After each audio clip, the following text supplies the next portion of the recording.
Hello everyone, welcome to my dream success channel. जैसा कि हम लोगों ने कल जो दिल्ली पुलिस कांस्टेबल्स की वैकेंसीज थी तो उनके बारे में हम लोगों ने चर्चा करी थी। ठीक है। और उसी बेसिस पे उसमें मैंने कुछ सिलेबस भी डिस्कशन करा था। मैंने सिलेबस में डिस्कशन करा था कि कुछ जीके जीएस जो करंट अफेयर्स रिलेटेड होगा, रीजनिंग होगी और कंप्यूटर बेस्ड क्वेश्चन होंगे, न्यूमेरिकल नंबर्स होंगे। उन बेसिस पे जो आपका पूरा सिलेबस है इन सब चीजों में डिवाइडेड है, सब्जेक्ट वाइज में। ठीक है। सब्जेक्ट वाइज डिवाइडेड है। तो आप इन चीजों को समझ लेना, तैयारी करना। आज हम इंडियन पॉलिटी के जो इम्पोर्टेंट अमेंडमेंट हुए हैं, संशोधन, उनके बारे में चर्चा करेंगे। ठीक है। एक एक संशोधन को हम अच्छे तरीके से समझेंगे। जो इम्पोर्टेंट है वो वही मैं सारी चीजें बताऊंगा। 106 तक जो अमेंडमेंट जो इम्पोर्टेंट है वो मैं उनके बारे में चर्चा करूंगा। ठीक है। तो जो जो इम्पोर्टेंट है मैं बता देता हूँ आप लोगों को। ठीक है। और चैनल को प्लीज लाइक करिएगा, सब्सक्राइब करना है, शेयर करना है, लोगों तक पहुंचे ये, कि ताकि हम इस पे टीम रख सकें और अच्छे से इसमें वर्क कर सकें। ठीक है। तो आपको लाइक करना है। अगर कोई बंदा सामने से कोई इतना मेहनत कर रहा है तो आपको लाइक और शेयर सब्सक्राइब करने में तो पैसे लगते नहीं है, तो आप प्लीज इस पे थोड़ा सा विशेष ध्यान रखें, लाइक सब्सक्राइब कर दें। ओके। तो आज का हमारा जो विशेष सेशन होगा, संविधान के प्रमुख संशोधनों को लेकर होगा। ठीक है। देखो, जो फर्स्ट अमेंडमेंट हुआ था, पहला संविधान, इस शॉर्ट में लिख लो, 1951 में हुआ था। इसमें क्या बोला गया था? पहला कॉन्स्टिट्यूशन अधिनियम, अमेंडमेंट। इसमें बोला गया था, देखो, इसमें बोला गया था कि जो राज्यों में भूमि सुधार, लिख लेना, लिखना है तो।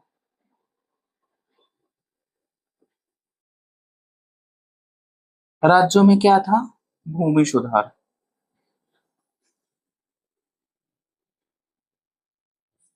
राज्यों में भूमि सुधार थे, जो मुद्दे थे राज्यों में, जो भूमि सुधार होते थे, उनके जो मुद्दे थे वो किस में रख दिए गए? नौवीं अनुसूची में।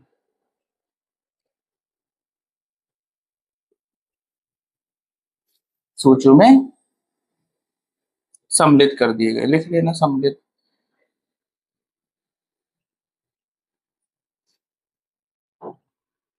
सम्मिलित कर दिया गया। और इसमें क्या किया गया? देखो, राज्यों में भूमि सुधार होते थे, नौवीं अनुसूची में सम्मिलित कर दिए गए। और न्यायालयों के, जो न्यायालय होते हैं हमारे, न्यायालयों के अधिकार क्षेत्र से, अधिकार क्षेत्र से क्या कर दिया गया? इनको बाहर कर दिया गया।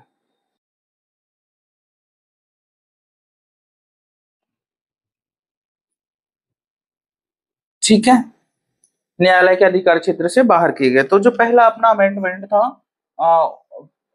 प्रथम कॉन्स्टिट्यूशन अमेंडमेंट जो था 1951 वाला, तो राज्यों में जो भूमि सुधार था, उसमें जो नौवीं अनुसूची थी, नौवीं अनुसूची में इसको, अब भूमि सुधार से रिलेटेड जो भी मुद्दे थे नौवीं अनुसूची में रख दिया गया पहले अमेंडमेंट के थ्रू। और न्यायालय के अधिकार क्षेत्र से जो ये मुद्दे थे इनको बाहर कर दिया गया, इसमें ये बताया गया है। ठीक है।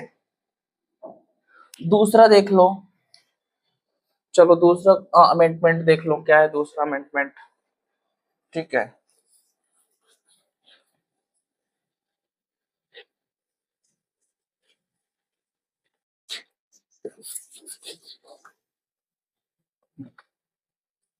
दूसरा जो कॉन्स्टिट्यूशन अधिनियम था, दूसरा वाला, दूसरा नहीं, इंपॉर्टेंट की हम बात कर रहे हैं तो जो इंपॉर्टेंट है हम उन्हीं की बात करेंगे। वन के बाद सेवन को देख लो, जिसमें कैसा था कि जो हमारे राज्य थे, कौन सा, इसका सन भी लिख लो, सेवन कॉन्स्टिट्यूशन अधिनियम 1956, ये सेवन है जो इंपॉर्टेंट है, हम उन्हीं की चर्चा करेंगे। दूसरा कितना इंपॉर्टेंट नहीं है, तीसरा नहीं है, चौथा नहीं है, पांचवा छठवां देख लो। छठवां के अलावा हमें सातवां, पहला देख लिया हम लोगों ने, और सातवां इंपॉर्टेंस जो पेपर में कंपटीशन एग्जाम में पूछे जाते हैं, जो इम्पोर्टेंट आर्टिकल है, मैंने लिखा भी प्रमुख संशोधन। सो जो इम्पोर्टेंट होंगे उनकी हम चर्चा करेंगे। तो सिमना कौन, जो सेवंथ वाला है अमेंडमेंट जो हुआ है, कॉन्स्टिट्यूशन अमेंडमेंट 1956 वाला, उसमें बोला गया है कि जो राज्य थे, पहले क्या थे, जैसे समझ लो एक राज्य है, लिख लो, लिखो, राज्यों में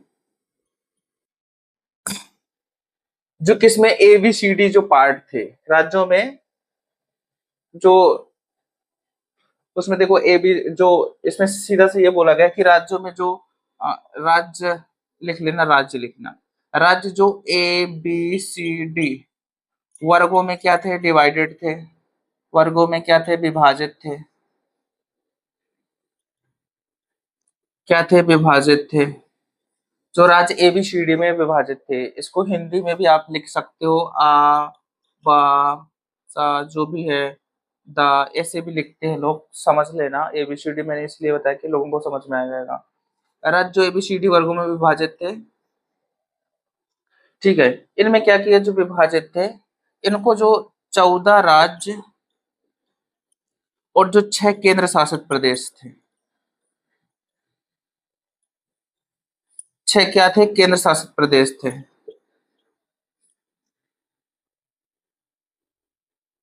तो राज्यों को एबीसीडी वर्गों से विभाजित, जो विभाजित थे उनको, विभाजित थे तो उनको क्या है, उनको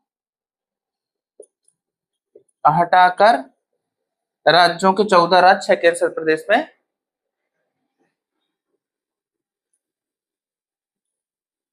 शामिल किया गया, लिख लेना, शामिल किया गया। ठीक है, तो सिंपल सा मतलब है कि जो राज्य थे हमारे, जो एबीसीडी वर्गों में डिवाइडेड थे, 1956 की ये बात हो रही थी, सेवंथ कॉन्स्टिट्यूशन मतलब अमेंडमेंट जो हुआ था, तो राज्य एबीसीडी वर्गों में विभाजित थे उनको हटाकर 14 राज्य 6 केंद्र प्रदेश में शामिल किया गया। तो जो सेवंथ नंबर का इंपॉर्टेंट वो हमने देख लिया। तो ये इसमें ये इंपॉर्टेंट है कि ये पूछ देता है कि कौन से अमेंडमेंट के थ्रू 14 राज्य 6 केंद्र शासित प्रदेशों का निर्माण हुआ था। तो आप क्या बताएंगे, 7 नंबर का था अमेंडमेंट, तो 1956 में 7वां कॉन्स्टिट्यूशन अधिनियम 1956 के थ्रू ये 14 राज्य 6 केंद्र शासित प्रदेश बने थे। ये इंपॉर्टेंट क्वेश्चन है, क्या ये इंपॉर्टेंट है, ठीक है। ये एमपीपीएससी जो प्री होती है 2023-24 में शायद ये पहुंच चुका है, आप देख लेना, 21-22 से देख लेना 24 तक किसी प्रीलिम्स एग्जाम में मिल जाएगा कौन से कमेंटमेंट के तहत 14 राज्य 6 केंद्र शासित प्रदेशों का निर्माण हुआ था। तो उसमें ऑप्शन में दे देगा 8, 7th,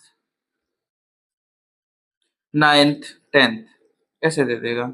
तो अब देख लेना, मैंने बता दिया 1956, ठीक है, क्या हुआ, ये 1956 अमेंडमेंट हुआ था, ठीक है, इसके थ्रू ये हुआ था। समझ में आ गया। आप क्या बोलोगे, 14 राज्य 6 केंद्र शासित प्रदेशों में शामिल किया गया, ठीक है। एबीसीडी वर्गों को हटाकर 14 राज्य 6 केंद्र शासित प्रदेश में इसका निर्माण हुआ इस अमेंडमेंट के थ्रू, ठीक है। अब देख लो जो इम्पोर्टेंट और दूसरा क्या होंगे, पहला बता दिया, साथ में इम्पोर्टेंट था तो वो बता दिया मैंने, और क्या आएगा इस पे देखो।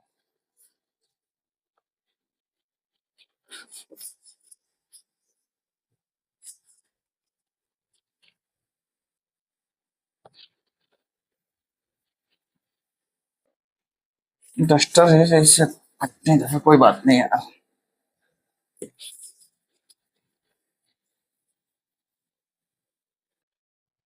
ठीक है।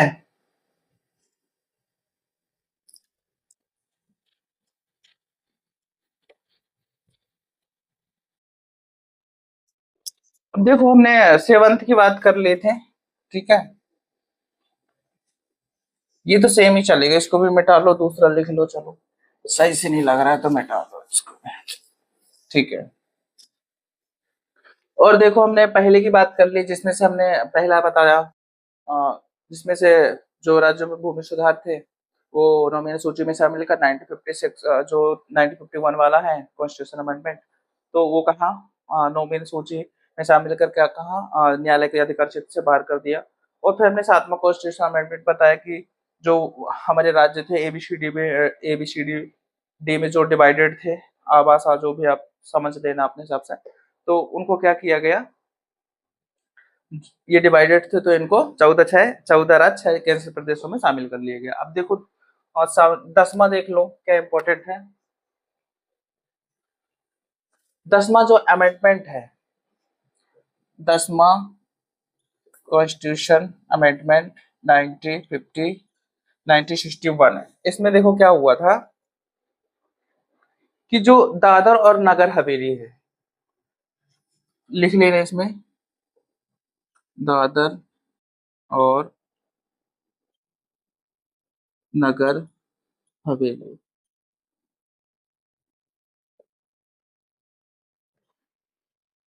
दादर नगर हवेली है भारतीय संघ में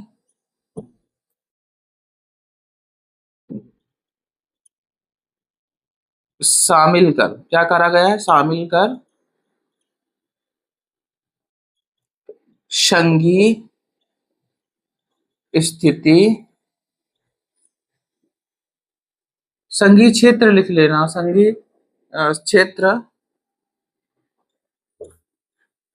घोषित किया गया, ये शामिल किया गया, संघीय क्षेत्र की स्थिति प्रदान की गई, लिख लेना, संघीय क्षेत्र की स्थिति प्रदान, ठीक है, की गई। समझ में आ गया। जो दादर और नगर हवेली है भारतीय संघ शामिल कर संघीय क्षेत्र की स्थिति प्रदान की गई।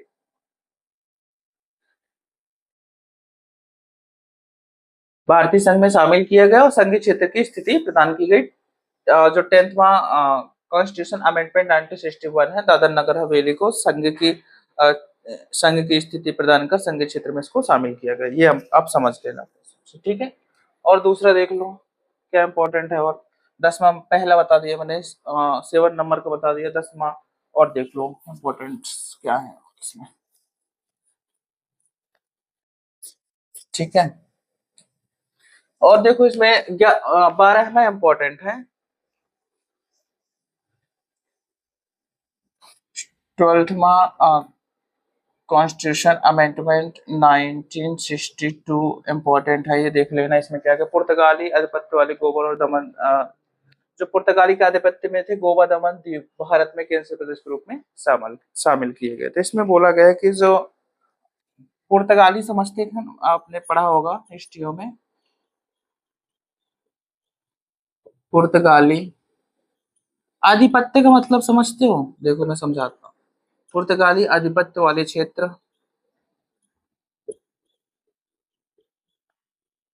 कौन कौन से थे, गोवा था, दमन था, दीव था। तो इनको कैसा किया गया कि भारत में केंद्र प्रदेश के रूप में शामिल कर लिया गया, ठीक है, यही बोला गया है। दीव को दीव लिखना, दीव।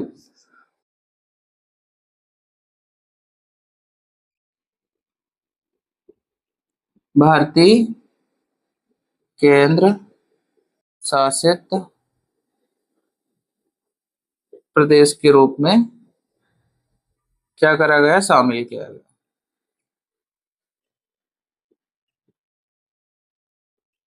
शामिल किया गया। समझ में आ गया, आई होप समझ में आया होगा। इसमें बोला गया है कि जो पुर्तगाली के आधिपत्य वाले क्षेत्र थे, जैसे गोवा था, दमन था, दीव था, इनको क्या किया गया कि भारतीय केंद्र शासित प्रदेश के रूप में इनमें इनको शामिल कर दिया गया। किस अमेंडमेंट के थ्रू हुआ था ये, 12वां कॉन्स्टिट्यूशन अमेंडमेंट 1962 के तहत। समझ में आया, ओके, समझ में आ गया होगा, ठीक है।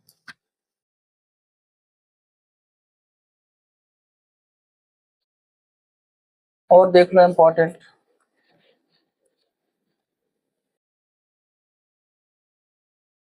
ठीक है। ये डस्टर प्रॉपर चल नहीं रहा है, कोई बात नहीं, मिट भी नहीं।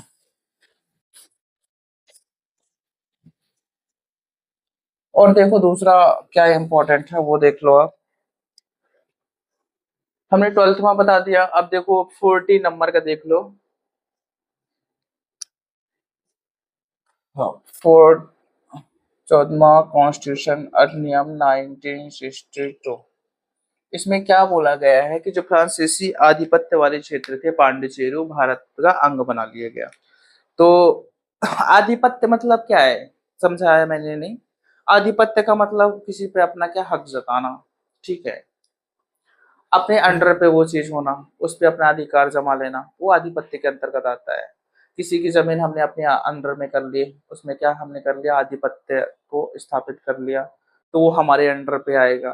तो हमारी जो गवर्नमेंट है, भारतीय गवर्नमेंट, तो जो फ्रांसीसी के आधिपत्य वाला जो क्षेत्र आ रहा था, उसमें जो फ्रांसीसी आधिपत्य के जो क्षेत्र है, जिसमें पांडिचेरी नाम आता है, ठीक है,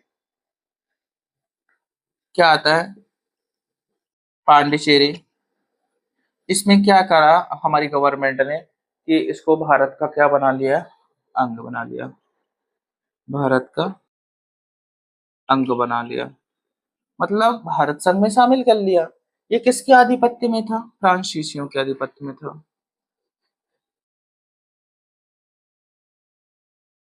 फ्रांसीसियों के आधिपत्य में था, ठीक है। तो ये समझ में आ गया। तो लिखना है तो लिख लो, क्या लिखोगे इसमें, देखो लिख लेना इसमें कौन कौन से थे, खाली ओनली पांडिचेरी ही था, तो लिख लेना, देखो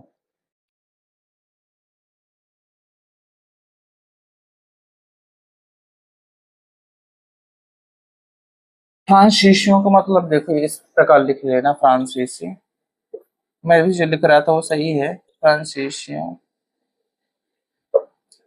फ्रांसीसी, फ्रांसीसी थे, तो फ्रांस का मतलब जो फ्रांस के लोग हैं, फ्रांसीसी, फ्रांसीसी आधिपत्य, आधिपत्य वाले क्षेत्र, आधिपत्य वाले जो क्षेत्र थे, क्या था क्षेत्र, पांडिचेरी, उसको क्या किया गया, भारत का,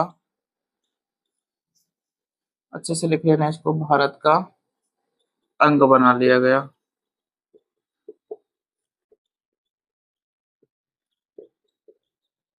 ठीक है। फ्रांसीसी का आधिपत्य वाले क्षेत्र पांडिचेरी, उसको भारत का क्या बना लिया गया, अंग बना दिया गया।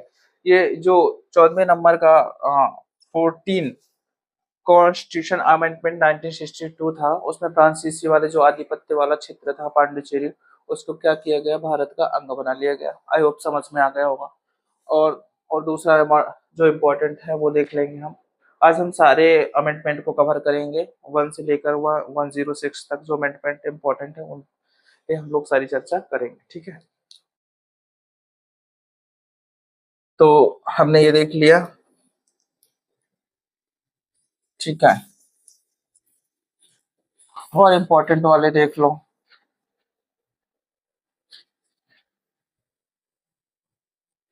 और देखो कौन सा है इम्पोर्टेंट, हमने 14 तक कवर कर लिए हैं। अब हम 26वां नंबर का देखेंगे, जो 26 अमेंडमेंट है, 26 कॉन्स्टिट्यूशन अमेंडमेंट 1971 लिख लेना। इसमें क्या बोला गया है प्रॉपर, एक मिनट, हाँ, इसमें क्या बोला गया है, 26 का जो अमेंडमेंट हुआ था, ठीक है, कॉन्स्टिट्यूशन अमेंडमेंट 1971 वाला, इसमें देख लेना कि जो राजाओं में प्रीवियस, जो राजाओं में क्या था, राजाओं में जो प्रीवियर्स होते हैं, इसको बोलते हैं प्रीवी, प्रीवी,